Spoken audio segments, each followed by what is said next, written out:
వెతలు తీరును, కృపలు దొరుకును, సాటి లేనిది యేసుని నామం. యేసునామమే మధురం, మదిలో తలచిన ధన్యం. యేసునామమే మధురం. ప్రభువు నందు ప్రియ దేవుని బిడ్డలారా, నేటి వాక్య ధ్యానం కొరకు ప్రార్థన చేద్దాం. తలలు వంచండి, ప్రార్థనలో ఏకీభవించండి. మమ్మలను మిక్కిలిగా ప్రేమిస్తున్న మా ప్రియ పరలోకపు తండ్రి, మీ పరిశుద్ధ ఘననామమునకు వందనాలు, స్తోత్రాలు చెల్లిస్తున్నాము. నేటి వాక్య ధ్యానము ద్వారా మాతో మాట్లాడమని ప్రార్థన చేస్తున్నాము. తండ్రి అని పిలుచుటకు యోగ్యులము కాము, మా దేశాన్ని రక్షించమని ప్రార్థిస్తున్నాము. ఆనాడు కొర్నేలి అను ఇటలీ పటాలమున శతాధిపతి యొక్క కుటుంబాన్ని, అన్యులను రక్షించినావు కదా. మా దేశము కూడా అన్యుల చేతే నిండి ఉన్నది. మా దేశమును రక్షించము. మా దేశం మీద మీ ఆత్మ కృమ్మరింపు దయచేయము. మా దేశమును పరిశుద్ధాత్మతో దర్శించము. వాక్యము చేత దర్శించము. సేవకుల చేత దర్శించము. ఇదిగో నూతన మాసంలో ప్రవేశించాము ప్రభు, ఫిబ్రవరి మాసం. మీ కృప కొరకు అర్థిస్తున్నాము. సహాయము చేయమని వేడుచున్నాము. మా రక్షక, ఈ మాసమంతా మా ప్రేక్షకులను దీవించండి, పోషణ దయచేయండి, మీ కృపా హస్తము అనుగ్రహించండి. యేసు దివ్యనామమున ప్రార్థన చేస్తున్నాము తండ్రి, ఆమేన్. ప్రభువు నందు ప్రియ దేవుని బిడ్డలారా, నేటి వాక్య ధ్యానము కొరకు అపోస్తలుల కార్యముల గ్రంథము 10వ అధ్యాయము మీ ఎదుట ఉంచుకోనండి. ఇటలీ పటాలములో భక్తిపరుడు, ప్రార్థనాపరుడు, దాన ధర్మాలు చేస్తూ ఉండే మంచివాడు, దేవుని పట్ల భయభక్తులు గలవాడు కొర్నేలి అనేటువంటి ఒక మనుషుడున్నాడు. దేవుడు అతనికి దూత ద్వారా దర్శనములో మాట్లాడి, యొప్పేలో చర్మకారుని ఇంట సీమోను పేతురు ఉన్నాడు, అతనిని పిలిపించుకో అని చెప్పాడు. దేవదూతలకు సువార్త ప్రకటించే అవకాశాన్ని దేవుడు ఇవ్వలేదు, మనుషులకే ఇచ్చాడు. ఇవాళ మీరు చూస్తుంటే సువార్త ప్రకటిస్తున్న వారిని అడ్డగిస్తున్నారు, బైబిళ్ళు తగలబెట్టేస్తున్నారు, మందిరాలపై దాడులు చేస్తున్నారు. ఈ దీనావస్థ మనకు కనిపిస్తోంది మన దేశంలో, మన ప్రాంతాల్లో. ఆనాడు కూడా 9వ అధ్యాయం ప్రారంభంలో అపోస్తులుడైన పౌలు సౌలుగా ఉన్నప్పుడు, మారు మనసు పొందక మునుపు ఎటువంటి పరిస్థితులు ఉన్నవో ఈనాడు కూడా అలాంటి పరిస్థితులు ఉన్నాయి. అదే ప్రాంతాల్లో 10వ అధ్యాయంలో దేవుడు పరిస్థితులు ఎలా మార్చారో మనం అర్థం చేసుకుంటే, మన దేశంలో నీ పరిస్థితులను కూడా తప్పక మార్చబోతున్నారని మనం తెలుసుకోవచ్చు.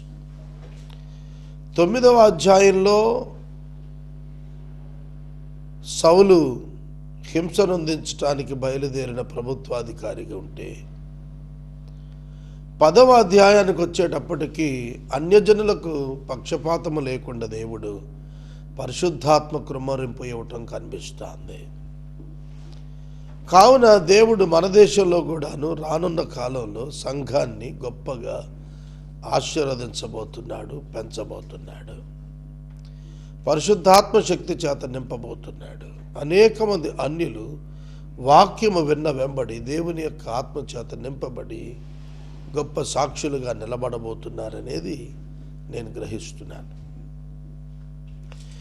ఈ 10వ అధ్యాయంలో చర్మకారుడైన సీమోను ఇంట ఉన్న పేతురు మధ్యాహ్నం వేళ ప్రార్థిస్తుండగా దేవుడు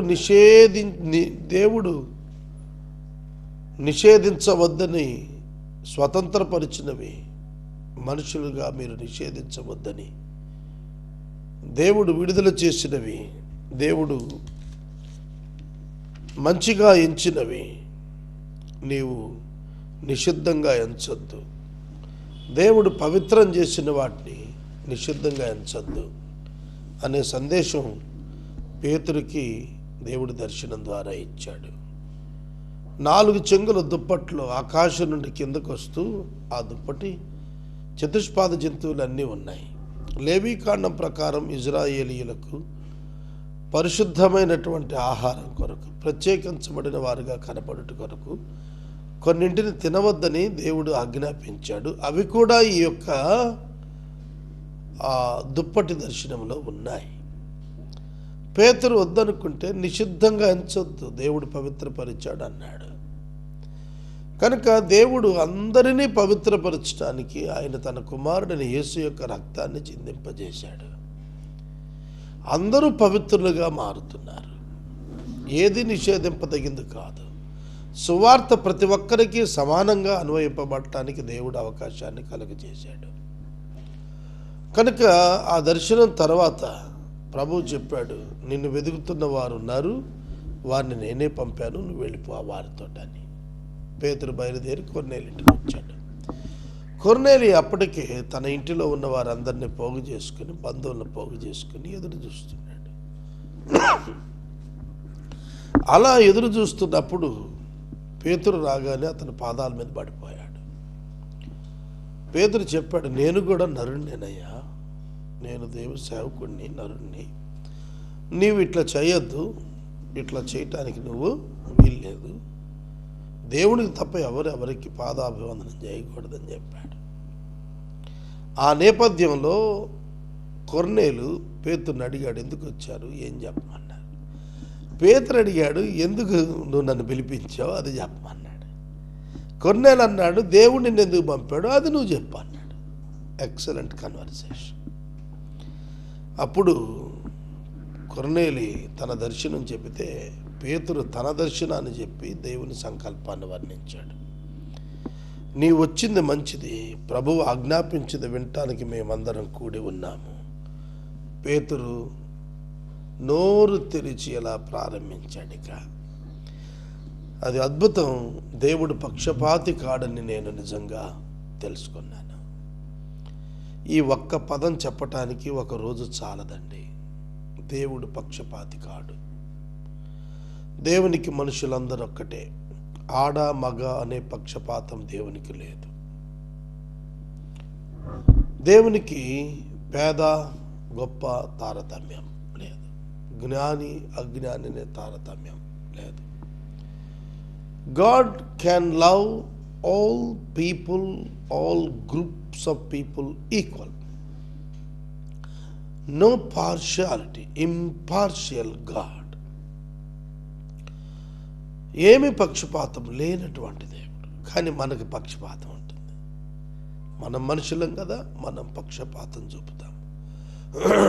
మనం ఈవెన్ క్రిస్టియన్స్ ఆల్సో, క్రైస్తవులు కూడా, మీదే సంఘం, మా సంఘమేనా, ఏ డినామినేషన్, ఏ భాష, ఇలాగ మనం ఏదో ఒక వంకర విడిపోవటాన్ని చూస్తాం.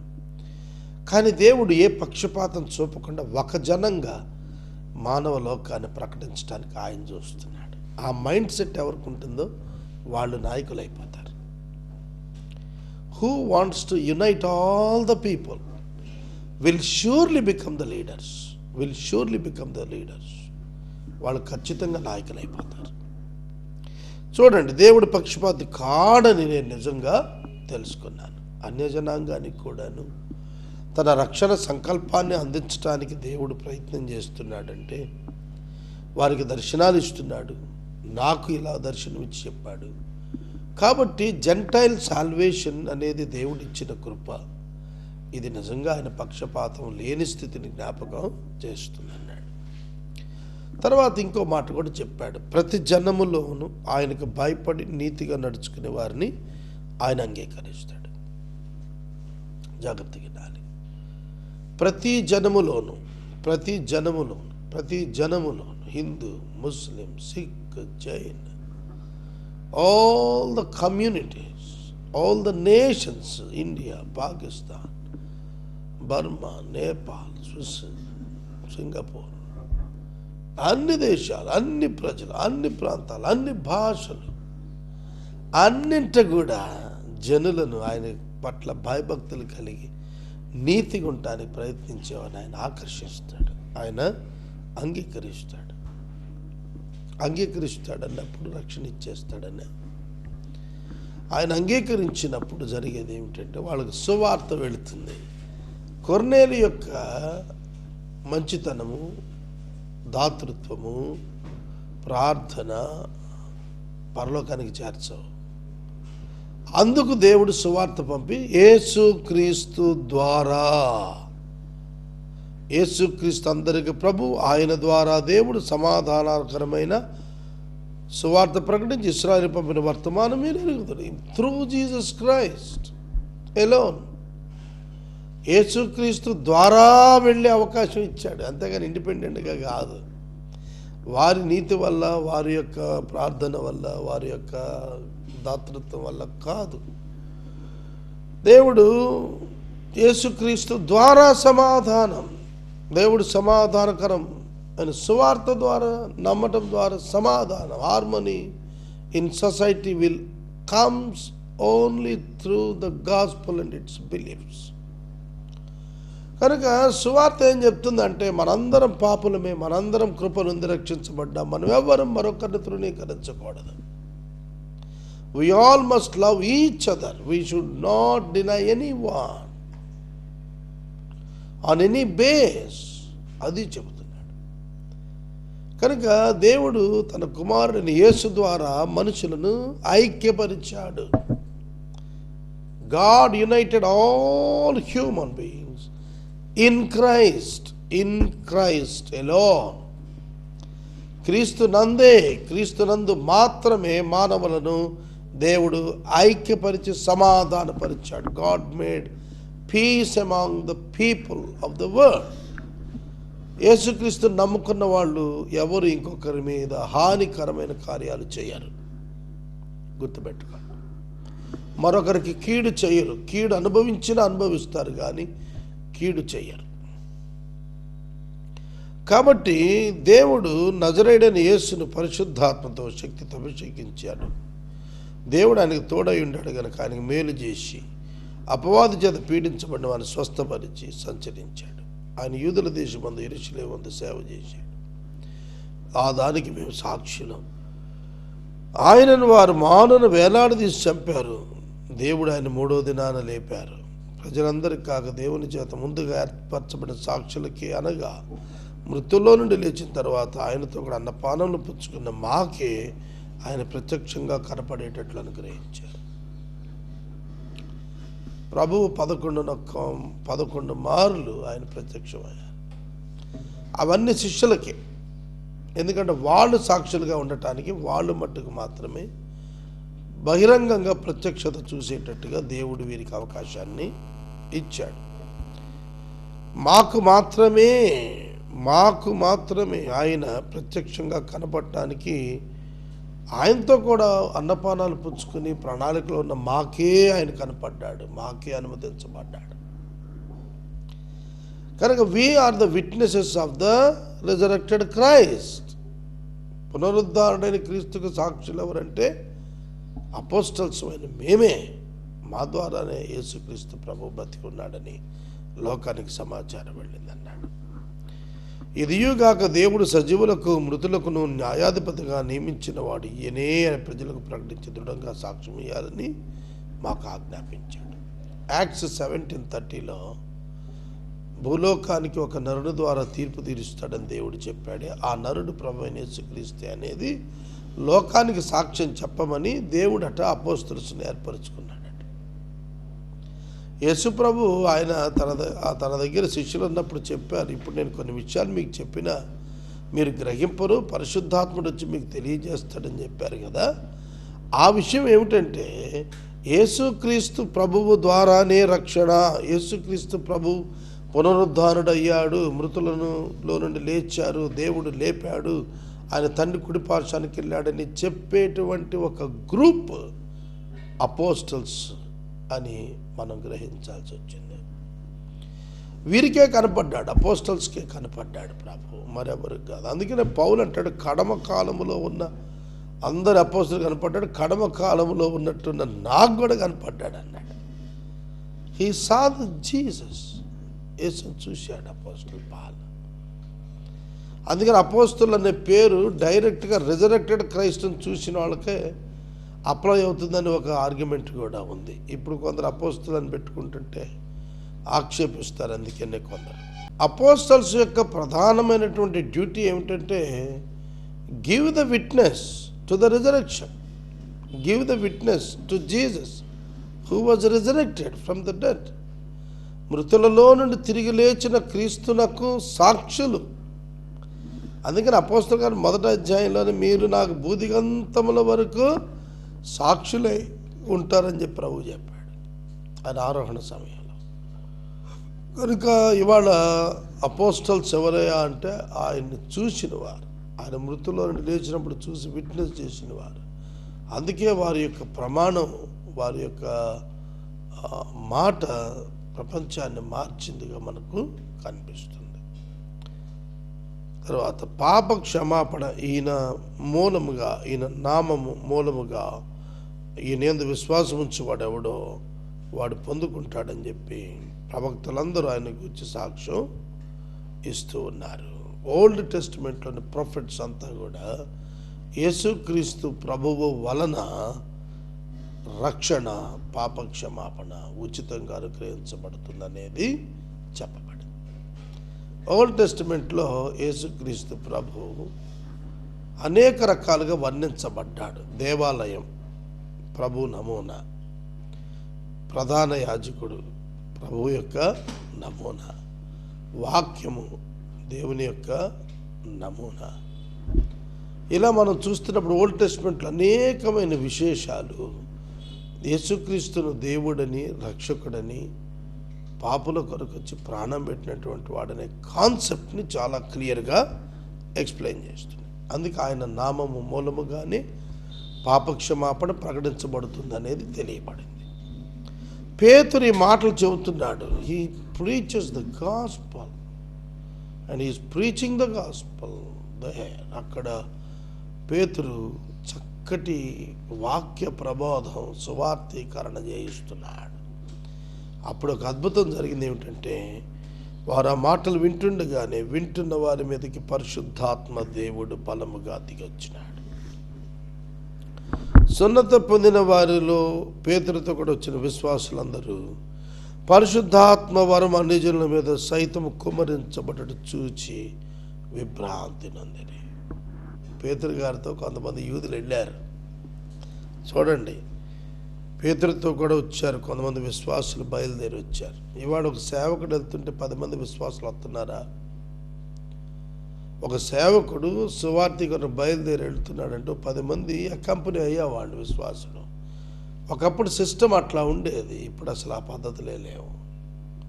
సేవకుడు కూడాను నెలవైన వారిని తీసుకెళ్తున్నాడు కానీ విశ్వాసులను తీసుకెళ్ళటలా. In these days the servants of God are building their own empires, not the kingdom. సొంతంగా ఉన్న సామ్రాజ్యాలు స్థాపించుకుంటున్నారు తప్ప దేవుని రాజ్యానికి అడటం లేదు వాళ్ళ సేవకులు. కానీ ఆ దినాల్లో సేవకులు వెనుక విశ్వాసుల ప్రవాహాలు ఉన్నాయి. కనుక వాళ్ళంతా విభ్రాంతి చెందారు. ఏమిటంటే అన్యజనుల మీద పరిశుద్ధాత్ముడు ఏమిటబ్బా అని. అందుకు పేతురు అంటాడు, మనవలే వారు భాషల్లో మాట్లాడుతుండగా విని మనవలే పరిశుద్ధాత్మను పొందిన వీరు బాప్తిస్మం పొందకుండా ఎన్నడైనా నీళ్లకు ఎవడైనా ఆటంకం కలిగి చేయడాన్ని చెప్పాను. జనరల్గా మనం చూస్తే ఆఫ్టర్ ద ఫిజికల్ బాప్టిజం, నీళ్లతో ముంచిన బాప్తిజం తరువాత పరిశుద్ధాత్మ అభిషేకం బాప్తిస్మం వచ్చినది. కానీ ఇక్కడ బాప్తిస్మము తీసుకోవటానికి ముందే పరిశుద్ధాత్మ అభిషేకం వచ్చింది.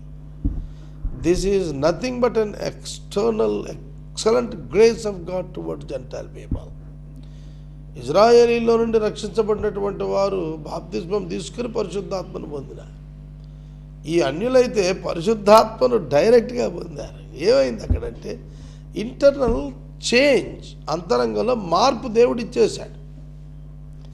వారు ఒబీడియన్స్ని డిక్లేర్ చేయడానికి ముందే దేవునికి తెలుసు, దేవర్ సేవ్డ్, వారు రక్షించబడ్డారని ఆయనకు ముందే తెలుసు. అందుకనే పరిశుద్ధాత్మ వరాన్ని ఇచ్చేశాడు ఆయన. కనుక they were filled with the holy spirit, వాళ్ళు పరిశుద్ధాత్మ నింపబడ్డారు. అది మొదలుకొని సంఘం మరింత విస్తరించడం ప్రారంభమైంది. అర్థమైందా? ఇవాళ మనం మన దేశంలో 2.3% ఉన్నాము. ఎప్పటికి అవుతామండి? మేజర్ రోల్ ఎప్పుడు వెళ్తుంది? అట్లీస్ట్ డబల్ డిజిట్లోకి ఎప్పుడు వెళ్తాము చెప్పండి? దేవుని యొక్క వాక్యము పెరగాల. ఇవాళ పద్ధతులు ప్రకటించుకుంటున్నారు కానీ దేవుని వాక్యం ప్రకటించట్లా. ప్రొసీజర్ అయిపోయింది. మినిస్ట్రీ ఏమైందంటే opening prayer, singing, greetings, word of God, very little word of God. అందులో సేవకుడు వివిధ చెత్త చెదారం చేర్చి మాట్లాడతాడు.